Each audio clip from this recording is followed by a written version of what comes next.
Italy, September 1943.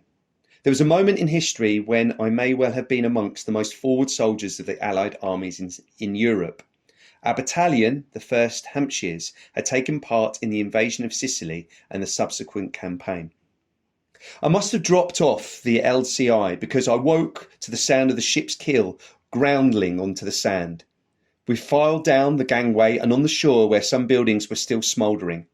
Now we could hear the Germans shelling the beach north of us, which should have been empty as later turned out to be the case. We marched along the lower coast road and climbed up to attack the higher coast road, where the leading platoon of our company attacked some German transport, and the crack of grenades and the small arms fire could be heard. I went forward with my fellow stretcher bearer Sandy, and we were soon dressing some German wounded as other prisoners were escorted to the rear, carrying those who needed it. It was by then light, and we could see the main invasion fleet making its way ashore in daylight. Clearly something had gone wrong, as it had transpired that the Navy had lost the fire assault wave.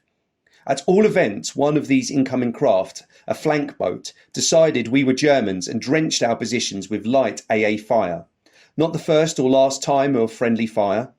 Soon, myriad explosions spouted from the rocks and terraces. Miraculously, no one soldier was killed and one wounded.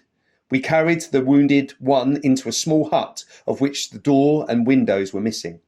The hut overlooked the bay. No sooner had the boat's fire stopped than we were bombed and strafed by an American fighter. The Germans, always great opportunists in battle, then chose to counterattack, and I later thought they had been reinforced by infantry.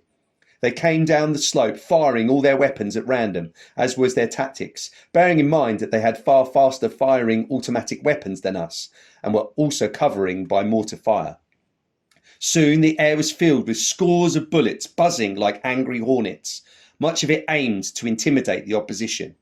They succeeded in this, and our company fell back down the slope, one lone Bren gunner firing from the door of the hut, and then jumping out of the window.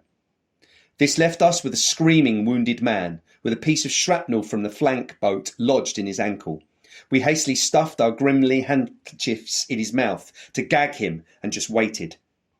The sound of German voices could be heard plainly, and the chink of their equipment on the terraces. We waited silently.